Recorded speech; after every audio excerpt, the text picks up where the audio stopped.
Every year, April 1st marks the end of Florida lobster season, but that's not the end of Florida lobsters. Because those tails freeze really well, if you can get a good supply during the season, you can keep a stock on hand that lasts you year-round. I want to show you one of my favorite frozen lobster tail recipes. It's a spicy lobster salad. Obviously, nothing to it. You start at the tail and crack them. Split them down the middle.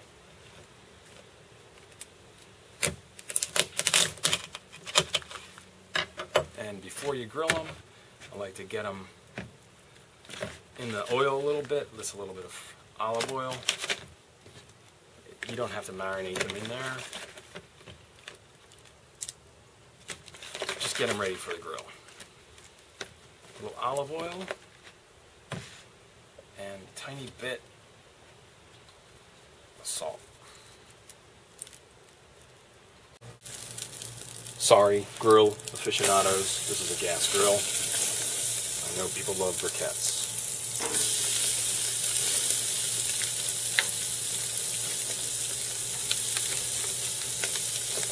Simple as can be. One thing you want to do is make sure that you don't scorch the lobsters, so I like to keep them at a low heat.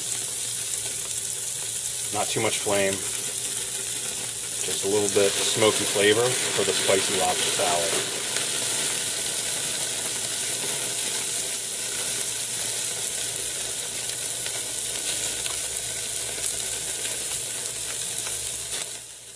Grill them for about 3 or 4 minutes on each side, then close the lid for about 5 minutes.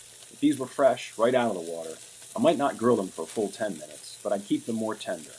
But since these are frozen and they're for a salad, I want them well cooked with a solid texture. And when they are well cooked, the meat comes right out of the shell, easily, just by pulling it with your fingers. Lobster's been chilled, it's ready to be diced up. If you're going to give one person a lobster tail, add in maybe, say, a quarter or a half of a jalapeno, half of a lemon, a quarter of a red pepper, and maybe an eighth of the red onion. So you do everything to your taste, add salt and pepper, serve it over greens. But the good thing about having well-cooked lobster is it dices up quickly.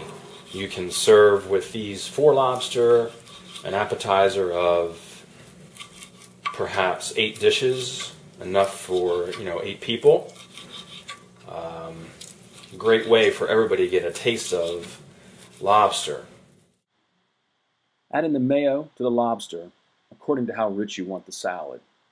And keep in mind it's going over the greens, which are going to give it some more crunch and some clean green flavor. Mix it all up until you get the right consistency and the right richness.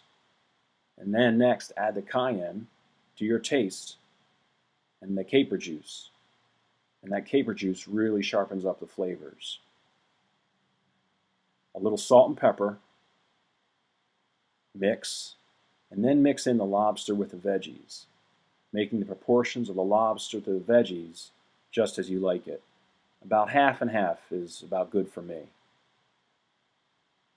Finally, after it's all mixed in well, begin to add the lemon juice to taste, a little at a time, because you want to be careful not to add too much lemon juice to make the salad too liquidy.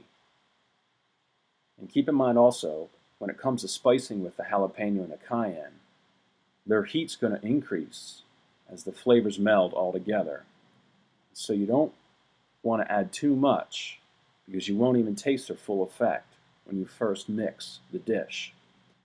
For that reason, it's best to let the dish sit in the fridge for about an hour before serving so the flavors come fully out. Now, if you can get your own salad greens, all the better.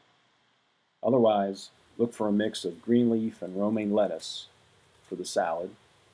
It's good if the lettuce leaves have a little bite to go with the strong flavors in the sauce and of the lobster.